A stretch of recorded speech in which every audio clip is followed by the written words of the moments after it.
All right. Welcome to the Viking Age podcast.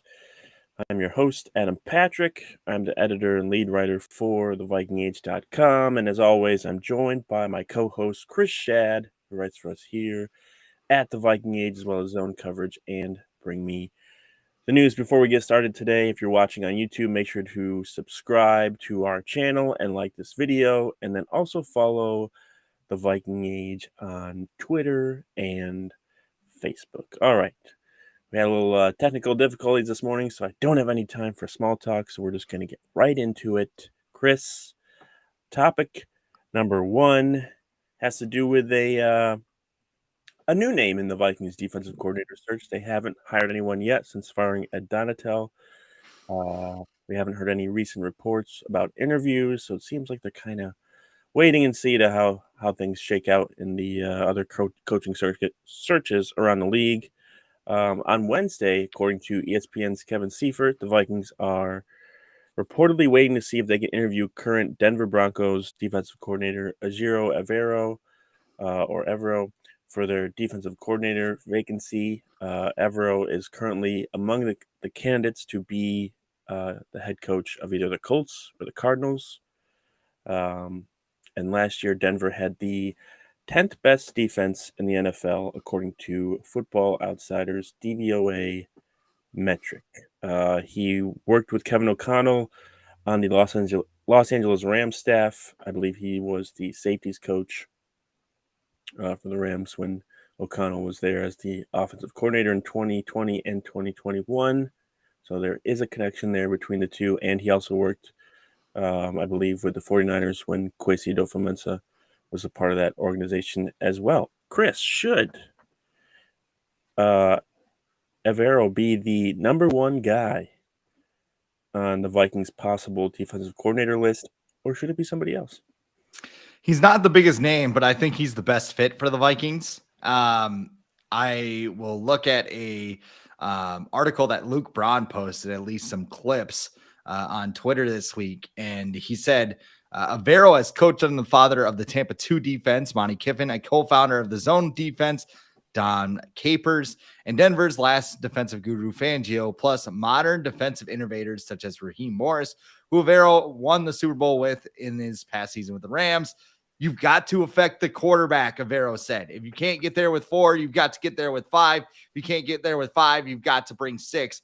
That's my philosophy to bring pressure. Okay. Well, he blitzes? We want to. Whoa. Well, yeah. What is we this? want to play with great energy. When people put our tape on, I want them to see a defense that's playing fast, playing aggressive, playing physical, and flying around to the ball. We've got to be attacking the ball, and that's going to be a point of emphasis. We also want to be situational masters, 3rd down, red zone, 2-minute. We want to own and dominate those situations. So everything that I just read or that Luke posted is right in Kevin O'Connell's wheelhouse. So I understand why he doesn't want to hire a defensive coordinator before talking to Evero first. The problem is they don't even know if they can talk to him, because right now Mike Silver just tweeted about an hour ago as we're recording this, about the same time we tried to log on earlier. But Mike Silver said Sean Payton is talking to him about remaining on his staff. So we'll talk a little bit about Sean Payton later, but I mean, that's the guy. That's and you know what? Brian Flores probably is the second best choice here, because he does operate in the same fashion where he's aggressive. He wants to send people to the quarterback. Avero's a guy that is in that position. He's not going to get hired as a head coach now. I don't think he's going to go to the Cardinals. Brian Flores likely going to be the Cardinals head coach, I think, because they've just run out of options there. And a hard ass is probably what that organization needs, to be honest. Yeah. I think that Evero is the guy that they want, number one. And, I've also, I've fallen into this trap a little bit. It's kind of like, well, they're not going to get the guy they want. He's just going to stay in Denver or whatever. I mean, you got to try. You have to try. So, yeah. And as far as Flores with the Cardinals, I think there's some rumblings because they're interviewing the Bengals offensive coordinator and defensive coordinator. I could see them hiring one of those guys. So I wouldn't, let that ship sail just yet. And then I've seen some people be like, well, if they hire Flores or Evero, then there's going to be a head coach in a year or two. And I'm like, yeah, well, that means they were successful. So, Right. Yeah. and the Vikings, the Vikings ran into this problem on the other side of the ball when Mike Zimmer was the head coach and they had to get offensive coordinators every year. If you have successful defense every year, you're gonna get your staff's gonna get poached or whatever. And in this day and age in the NFL, you'd probably want that to rather be on the defensive side of the ball than the offensive side of the ball because it's easier to probably adjust with your defenses than it is with your offense. But yeah, I think they got to interview Evero. I think Vic Fangio is going to the Dolphins now. That's kind of settled after he was considering the Broncos and I think even the Niners. So that kind of takes him out of the running for the Broncos. So yeah, I think the Broncos can block the Vikings from interviewing Evero if Mhm. they want because it's just a lateral move. And they would be smart to keep him, but then that would just be another reason to dislike Sean Payton, which we already have plenty of those. So just add it to the list. Is there anyone the Vikings haven't interviewed yet for their DC job that they should maybe bring in? I've talked about Jim Leonard, but I don't know what he's doing. I don't know if he's Right. just collecting a check from Wisconsin, if he's even got interest in coaching in the NFL. I think that should be a call that should be made and probably has. So if they're kind of waiting, I like the fact personally that they're going no stone unturned because last year it was Yeah. just kind of like we're going with Ed Donatel. He knows defense. He's a veteran. Yeah. He'll get it fixed, and he did not. He definitely did not get anything fixed, in all honesty. So I like the fact they're bringing guys in. I like the fact they're talking about it and they're just being thorough with this search because Kevin O'Connell, I don't think it's the same way that he doesn't want to deal with defense like Mike Zimmer didn't want to deal with offense. I think that O'Connell wants to find somebody who knows what they're doing and can, lo and behold, adjust like we saw. Like Evero knows a lot of different schemes and a Yeah. lot of different ways to play. So, I mean, I think that's the guy that I would want to see as the Vikings head coach. Or defensive coordinator. Oh, sorry. Yeah. Defensive coordinator. Yeah. I mean, I think they're going about it the way they kind of did last year with their head coaching search, where they interviewed a lot of people, and then they narrowed it down, and they took their time too. Like Kevin O'Connell was hired after the Super Bowl. He couldn't be hired until after the Super Bowl, anyways. But it's not like they knew a month before they were going to hire him. They pretty much knew maybe like a week or two before, and because people were like, why haven't they hired anyone yet? And it's like, well, doesn't being They first waited on doesn't Jim Harbaugh. yeah, being first doesn't always mean that you're gonna hire the best person. Sometimes it's good to take your time, especially with this stuff, especially with head coaches. But like defensive coordinator, I think like maybe there's more people in this process than there was last year because they're like, let's be a little more smarter about this so we don't have a one and done for the wrong reasons. But yeah, I think Evero should be the number one, Flores number two. If they don't get either of those guys, like who's the guy from the Seahawks? They probably Desai. bring him See, in. here's the thing with him though. If they're waiting on him, and like he's clearly not the first choice, right? Right. So that would be the second time that he hasn't been the first choice, and then you're just going to hire him. That's kind of a red flag. And he could be very good. I don't know. Right. But look at the staffs he's been attached to as well. The John Fox Bears and he was even part of the Mark Trestman Bears, which no thank you. Just a lot of bad coaching. It's not the Sean McVay tree. Let's put it that way. So this seems like a hire that's a little bit more stable. Same with Flores. I would hope it's one of those two. But but Vic Fangio he worked under Vic Fangio for a little bit with the Bears too, right? And those defenses were good. Right. So Well, and here's the thing about Vic Fangio. They haven't finalized that hire in Miami yet. So there's an agreement. no. So But I think it was either Rappaport or Schefter that reported this morning that it's pretty much a done deal. Oh, okay. So one of those guys, yeah, it was this morning. I saw it first thing this morning. So if one of those guys comes out and says it's usually pretty close to being finalized, if not already. Because one's a press release, but yeah. All right, who's that guy that we talked about on Monday? for like good 25 minutes about possibly signing. Oh, Tom Brady. What do you know? A day later, he announced his retirement from the NFL. I believe it was like exactly a year when he announced it a year ago, or it was revealed and he had to come out with his statement. So on Wednesday, Tom Brady shared a video of him sitting on the beach, about a minute long, saying he is retiring from the NFL, and this time it's quote, "It's for good." Brady has been in the NFL since the 2000 season. He's been in the NFL for more than half my life.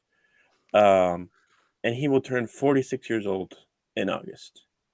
Chris, do you believe he's done for good? I'm gonna have to wait until week 1 to say for sure, but I don't know. Like, just wait. It didn't. I'm trying to think of words because it's Just like a Favre I thing? don't know. Yeah, I don't know. Like, maybe. I mean, the guy is 46. I remember working at McDonald's when I was a kid, and this guy came in and he had a cane and this like green NFL alumni blazer. I didn't even know they gave it out to him. Maybe they don't anymore. But like, he was getting like a coffee or whatever from McDonald's, and Rochester, of course, the home of the Mayo Clinic. It should just be named Mayo World, honestly, because that's what they're trying to turn it into. But Sponsored by Dukes. He was getting a couple tests done, and I'm like, wow, you used to play in the NFL. And he goes, I wish I didn't, just because of the toll it took on his body and everything else. I didn't ask what his name was or anything else, but I mean, that's what I always think about when I think it was Bud Grant. Retiring. Yeah, it was Bud Grant. I would have recognized Bud Grant, but yeah, I mean, 46-year-old taking all those hits, didn't really look like he was having fun with the Buccaneers. I don't think anybody was. Nobody was with the Buccaneers last year. It just kind of, at this point, and he's got, I mean, no matter where he plays next year, he's going to make more money in the broadcast booth with Fox. We don't know if he's good or if he's like Tony Romo, will just talk over everybody the entire time. I did notice what you were talking about, where that he never shuts up. And Tony he's Romo? Going on about like Michael Jordan and like Clyde Drexler and like whatever. Chill out. And just, like, I don't know if he like pops like five-hour energies before a broadcast or like does some illegal drugs or something. I don't know. He hates silence, and sometimes it's needed. And I like the enthusiasm, but but did you see was it Joey Molinaro who did the Tom or the Tony Romo? He did a video of Tony Romo. Yeah, you got to watch that because he nails it. As far as Tom Brady announcing goes, I think it wouldn't be terrible because I just watched the Tuck Rule 30 for 30 or whatever last night, and Tom Brady, he was pretty good. Like, as far as like describing the plays that they were running, what he was seeing on the field and everything, and I was like, okay, I could see him in the broadcast. He's also got a sense of humor. Like, yes. It doesn't always show, but I mean, he does have a sense of humor that might make it entertaining. And he actually, like, surprisingly, I don't know if it's surprisingly or not, but he curses a lot. And I'm like, okay, might have to fix that before you go on, network TV. But he's like, you fucking. I'm like, you've been hanging out with Gronk, like, clearly, all day. We need the Tom Brady Gronkowski broadcast booth. Just like, even if it's a simulcast, just. I have to think that the Sean Payton decision to go to the Broncos had a lot to do with this as well. One, they have the same agent, and so if he went to the Saints or the Dolphins, maybe Tom Brady's still in the league and trying to play for one of those teams. But he went to the Broncos. They clearly have Russell Wilson. They're not bringing in Tom Brady. They can't afford to. And then let's see, like, what's he gonna do? Go play for the Jets? No thanks. Go play for the Raiders. The Niners probably are just going to stick with Trey Lance because Purdy's out for a year now because he's got to get Tommy John surgery. That's crazy. That's crazy. The Twins usually figure that out about 6 months too late, and then we spend like 18 months going like, well, he hasn't been the same pitcher. Those Twins doctors, they're pretty good. Dr. Nick. But yeah, I'm not even gonna say that he's done for good because this is the NFL. We've seen this with Brett Favre. We've seen this with Phillip Rivers. Like these guys love to be in the NFL. They love to be competitive. They love to play at a high level. They love to go off on a high note. Like John Elway went out like the absolute best way possible. He won the Super Bowl and he was done. That's it. Like he probably wanted to play more, but looking back on it, he had probably one of the best exits, if not the best, of his career because he didn't go down like Favre did with the Vikings when he was lying flat on his face in TCF Bank Stadium after the Bears pounded him in the turf. But yeah, I'm not ruling it out that he's not coming back because injuries happen in training camp and mini camp or whatever. And what if someone gets hurt and then they're like Tom Brady? What does the script say? Right. Aaron Foster says the NFL script. What does the Oh script my say? God. If you look at the quote tweets for that are so good. So What? the one where it's like Aaron Hernandez looking at his script in 2012. It's like, what? Fred Smoot looking at it in Yeah, 2005. Like, I'm the yeah, captain now. yeah. Like Vikings getting their script in 2016, and like Every Teddy's year. just like, Yeah.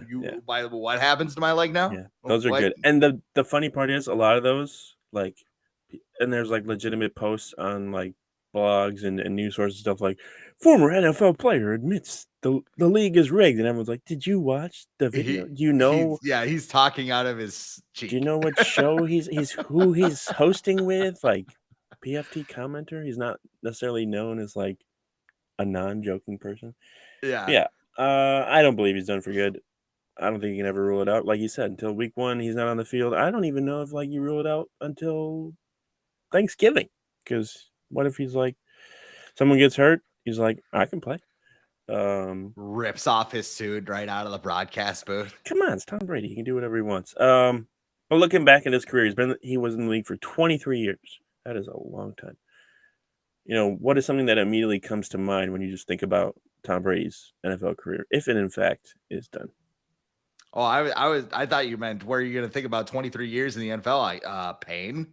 There's that. Yeah. The 20, what was it? What year did they go undefeated with Moss? Was that 2007, 2008? Because that's towards the top of 2007. That's towards the top of my list because Randy Moss's career basically had a revival as soon as he stepped in New England because he set the touchdown record. Obviously, you got to look at the 7 Super Bowls Tom Brady's won. It's pretty good. Basically, one of the greatest quarterbacks of all time. And the cool thing about Brady, and this is what people are like, oh, I hate Tom Brady, whatever. The fact that he was a 6th round pick and all the poking and prodding and deep dives. And, you've seen the movie Draft Day where it's like nobody went to Bo Callahan's birthday party. Like scouts actually do that shit. So, I mean, for somebody in the 6th round to be like, I'm the greatest quarterback ever, that's really cool to me. Like, no matter what, if he just eats kale constantly, whether he, tries to slam the Lombardi trophy at the bottom of the Atlantic Ocean, like, that's awesome. So, yeah, that's what I think of Tom Brady. It's funny, when I was watching that Tuck Rule movie, there's certain things that, if they don't happen, he probably doesn't have the career that he has. Like, if Mo Lewis doesn't knock out Drew Bledsoe in week 2 of the 2001 season, does Brady even get a shot on the field? If the Tuck Rule doesn't happen, does the Patriots dynasty even happen? And then all the Patriots were like, yeah, we probably would have been fine. We would have been like that, but you never know. If the Patriots lose that game against the Raiders in the playoffs, do the Patriots keep Drew Bledsoe and not trade him to the Bills the next year? There's so many different things that could have happened differently. I'm always going to think of that comeback against the Falcons in the Super Bowl because that was ridiculous. Just everything about it. The fact that Kyle Shanahan was involved. Oh, yeah. The fact that Matt Ryan was there. It was just no way, they're not going to do this. And they did. So I always remember that. And just he's just been in the league for basically my entire life of remembering the NFL. So it's gonna be odd with him not out there. I think it's going to be kind of like, I don't know, like when Michael Jordan wasn't in the NBA, because growing up he was in there like every year as well. So when he went away, it was kind of like, okay, what do we do now? Like, what? who's the top guy? Right. Patrick Ewing. So it'll be interesting to see. But I think it's different as far as like comparing to Michael Jordan and stuff. Like the NFL already has like a ton of star players to make up for Brady's loss. They have Mahomes, they have Burrow, they have all these guys. So I don't think they're worried they're going to lose like interest or anything because Tom Brady is retiring. But yeah, I did not like the Patriots growing up. I didn't like that they won every game. But looking back, you just got to respect it. Like they're good, whether they did it legally or not. But they didn't get caught as much as they probably should have. But is he the greatest quarterback in NFL history? Because I saw that debate going around yesterday on the first take shows or whatever, and people were like, "Well, he's not the greatest regular season quarterback. He's not the greatest playoff quarterback." But I would say he's the greatest overall because like he has records, he's got Super Bowls. Like, what do you want? What else do you want him to do? I mean, I would take Kirk Cousins over him personally. I don't know what you're talking about, but don't get me started. No, I mean it's hard. It's hard to compare. And again, like we always talk about, you don't know about the quarterbacks in like the 60s and 70s because we never watched them play. Greatest quarterback in my lifetime, probably Tom Brady. Just because I mean the Super Bowls, like everybody talks about, well, you need everything perfect to go around. The quarterback still drives the engine, especially on, I don't know, 4th and 8 with the season on the line. The guy throws beyond the sticks, even if the guy is double covered. But and you know what? Tom Brady could have been like, he could have had like the record contracts and stuff. He never did. Now, he did have a wife who made probably around $40 million a year annually. That helps. It does help. But at the same time, there's no reason, like he's competitive. You don't think he wanted to make more money than his wife? Maybe he didn't. But like that Maybe aspect towards of the end. Yeah, that aspect of him I think is interesting because like he could have made $50 million a year.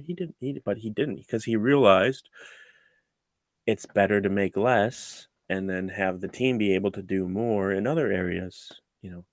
Other players aren't like that. Weird. That's their decision. All right. So we talked a little bit about Sean Payton. This is a Vikings podcast, by the way, but there just isn't a whole lot of Viking stuff going on. We'll get to the end. There's some Viking stuff at the end. Broncos.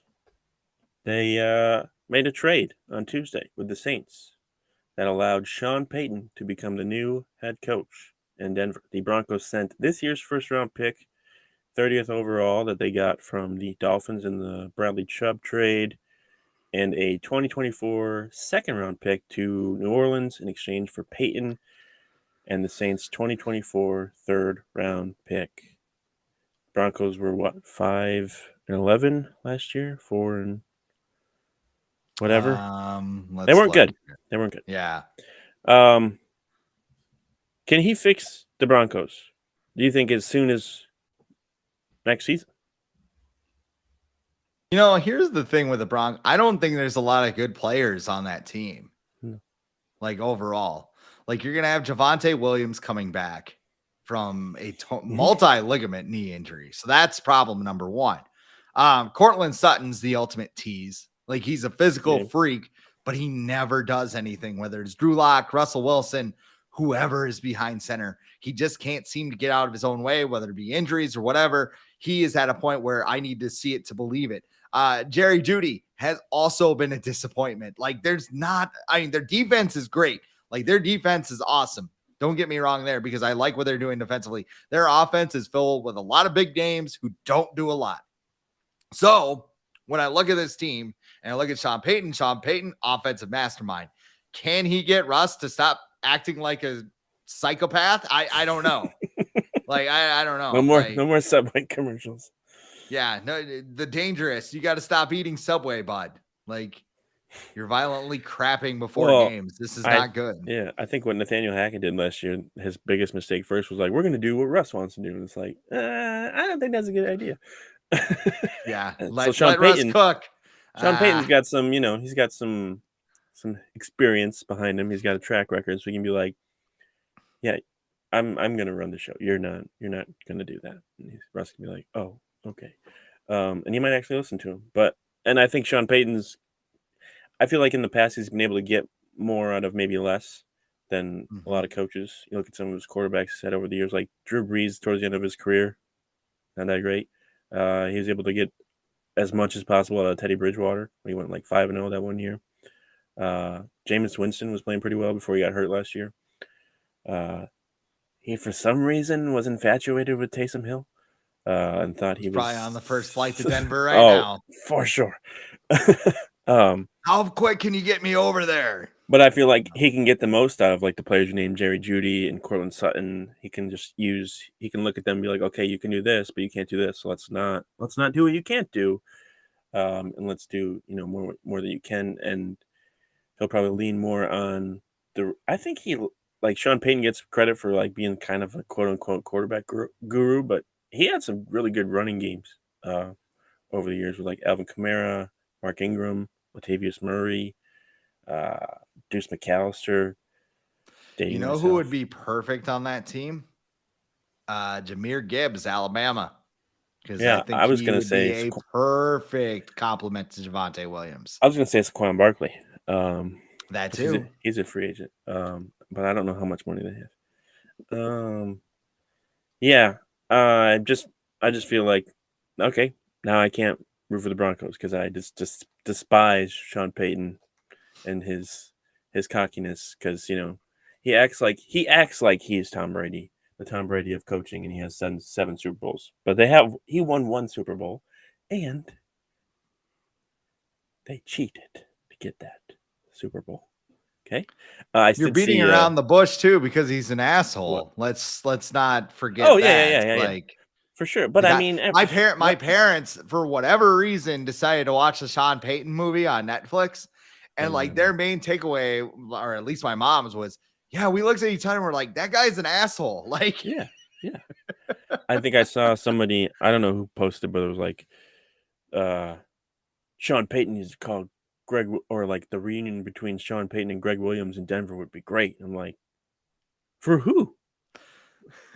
No, it would not. Chiropractors, surgeons, no, team physicians. So I think expectations for the Broncos will be higher. I don't think they're a championship contender. I think maybe something around 9-8 is realistic. Maybe a sneak into the playoffs. I think it's capable. We've seen what coaching can do. You look at the Vikings. You look at the Giants, the Dolphins. And Sean Payton has experience. So now, and look at the Saints before he got there. They were like the embarrassment of the league. Mm-hmm. They were the Aints, and now they're like expected to be good every year, pretty much because of him. So yeah. So do you think the Broncos gave up too much to acquire? It's a lot for a coach, especially when you have a team like the Broncos who need some pieces. Like I said, a lot of names, not a lot of game. And maybe Sean Payton can maximize them. And that's what they're betting. When you're picking 30th, the list of immediate impact players isn't very high. So, I mean, for a team like the Broncos who says, okay, maybe it was the coaching, maybe that's worth it to them to bring in Sean Payton. The other thing that's interesting is that George Patton, the Broncos GM, had no input on this coaching search. This was all ownership, which is hilarious because ownership had a wild ride to get to Sean Payton because they called D'Amico Ryans twice. They talked to Jim Harbaugh, and then they finally just said, let's go with Sean Payton. Actually, they decided on Sean Payton. They're like, let's just call D'Amico one more time. Hey, you want to come? And he probably just hung up on him. He picked the Texans. Yeah. Over. Maybe it's because he played there and he probably has home and family there, but like. Well, and there could be more security with that job too, because he is a Texan. He's probably one of the players that is synonymous with that franchise next to JJ Watt, and somebody else. He can also do a lot with the roster. He basically can do whatever he wants. In Denver, right. you're like, so maybe they're Russell giving Wilson. him the Dan Campbell style contract where like, we're just going to give you 5 ironclad years, go to work instead of. Because in Denver, you're like, here's Russell Wilson. See if you can figure him out. And it's like, okay. So I'm unlimited. Yeah. Yeah. I mean, do you know off the top of your head some of the other coaches that were traded back in the day? I got a list right here in front of me. John Gruden.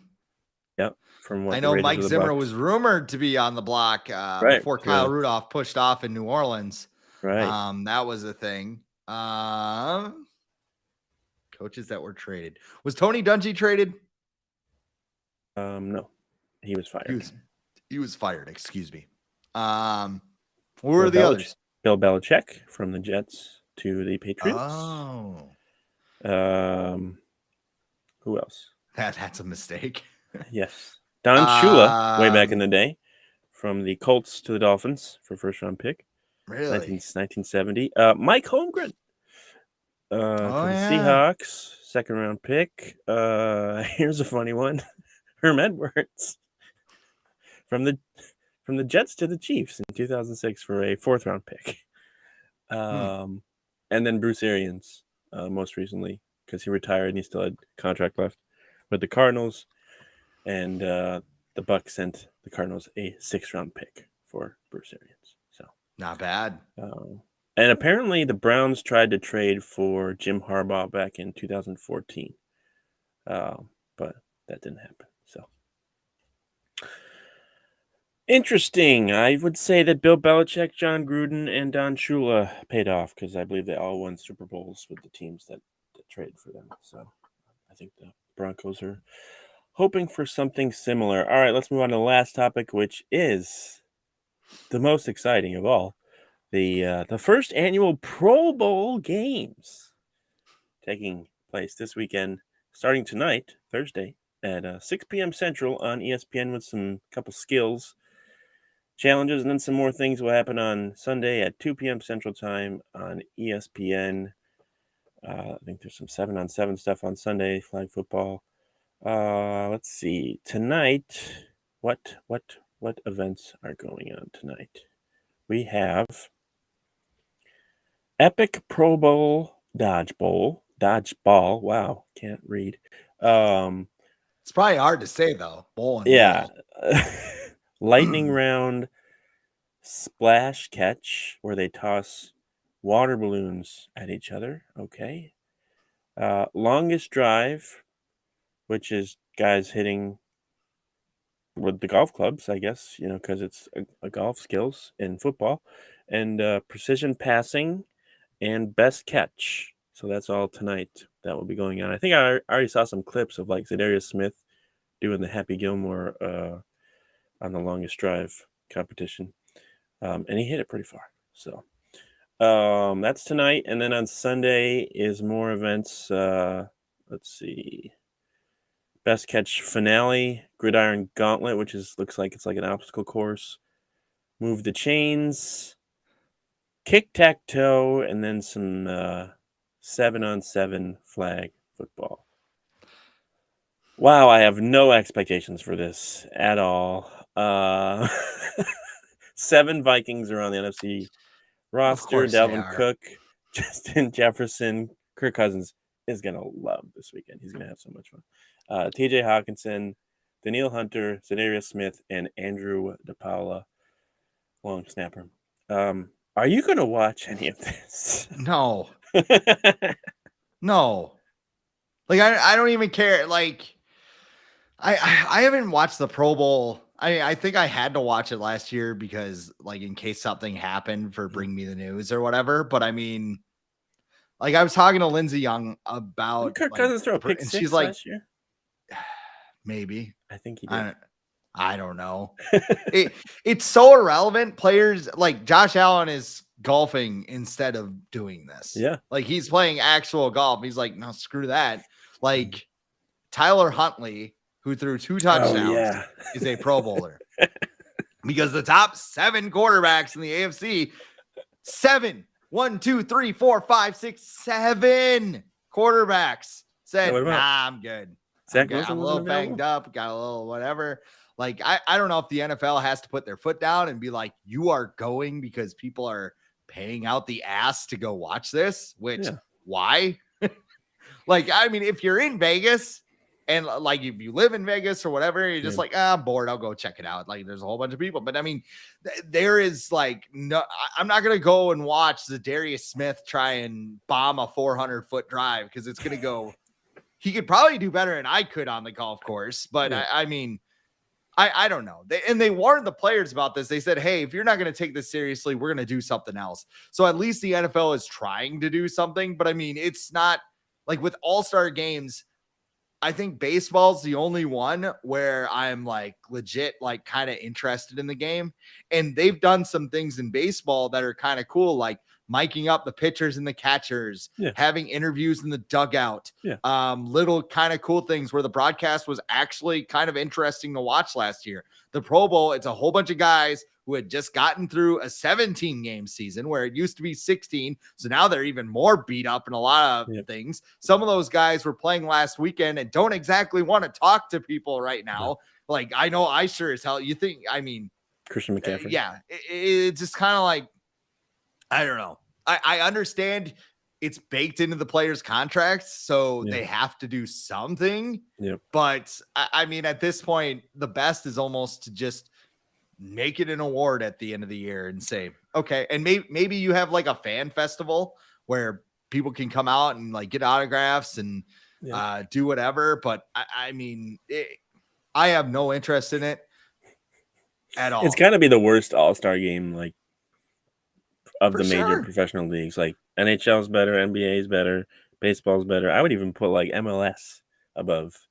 I've never watched an MLS soccer game, but I mean, I like the skills competitions are fun. That they're on the right track because I like I'd rather watch like the 3-point shooting contest, the dunk contest, like NHL skills competition that's going down this weekend. That is a damn blast to watch, especially because Trevor Zegras is out there blindfolded.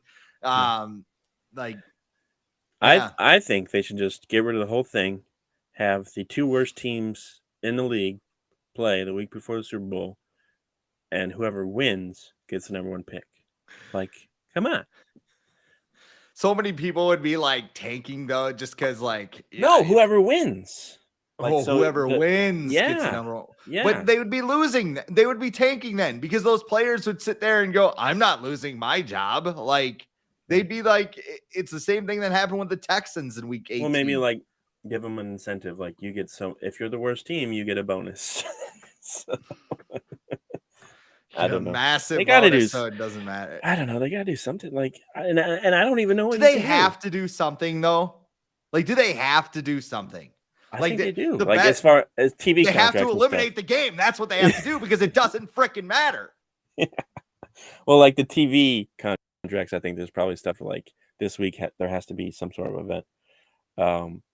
Probably that's in there too. I don't know, man. I mean, it's so on brand for the Vikings to have 7 players and go to Vegas for something that just doesn't matter.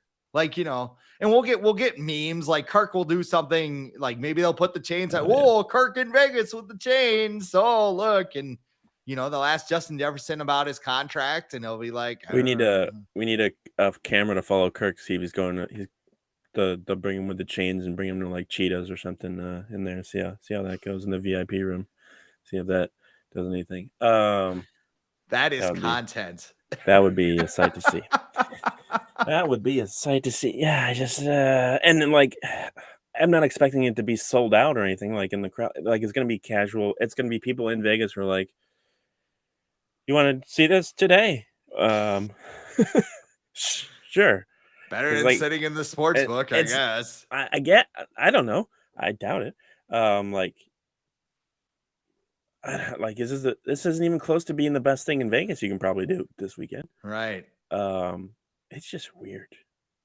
And I don't know. Maybe it'll go well and maybe something good will come out of it. And the games that they have just seem like super childish, like a water balloon fight. Like Yeah. what? What are they Yeah. gonna have like the boat race or something? I don't know. It's just Remember NFL like quarterback club? Like yeah, what? do Like that. that is fun. Like that Yeah. is something. That's what I want to watch. Like or like one-on-one races or Right, or do something. like a strongest man competition or something. Like Oh, just get like some hog just get molly, like just Aaron like lifting a Donald in truck or there, something. and yeah, and Dexter Lawrence. Just get him in there. Just like see how much like if you can lift a car or not. Like I'm sure the agents would freak out about that. Somebody's just And gonna like destroy their back yeah, lifting and they'll a be like, freaking semi we're like not Braun gonna do Strowman. that. So yeah, I think they need to, if they want to keep doing this, they need to go back to the drawing board and like have some actual like, I don't know, legit competition, because I don't care who can catch a water balloon or not, or who can, kick tack toe. Like what? Kick tack toe is actually kind of meant when you think about it. Well, why you need the kick in there? You already got a toe in there. Why do you need the kick? So Blair Walsh yeah. just way his face when he got the script must have been interesting 2015. too. I tweeted. That's the one I tweeted. Was Blair Whoa! Walsh being like, just like Michael Scott, like just blank stare face, like okay. So, all right, that's all the time we have for today. Next week, maybe we'll have the Vikings will have a defensive coordinator. Won't bet on it. Or we could talk about this hot action at the Pro Bowl, but Yeah. We're gonna see. We're gonna see. We're gonna see what happens. hey, If you're, Senior Bowl's this weekend though. Sorry to interrupt you. it is. You're trying I to don't watch log that off.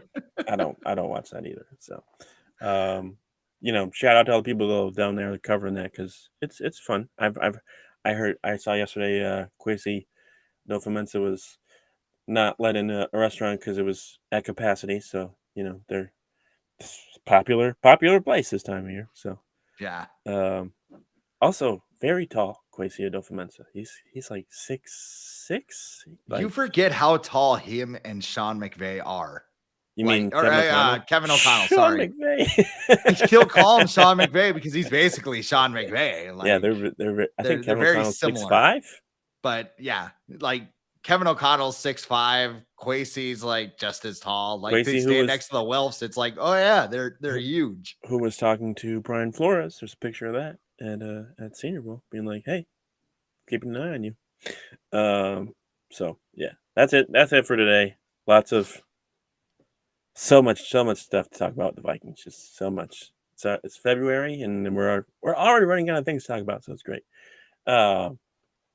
If you're watching on YouTube, make sure to subscribe and like this video. Follow the Viking Age on Twitter and Facebook, and this podcast will be up in the morning at the very latest on Apple Podcasts, Spotify, iHeart, wherever you get your podcasts. But until next time, Chris and I will talk to you later.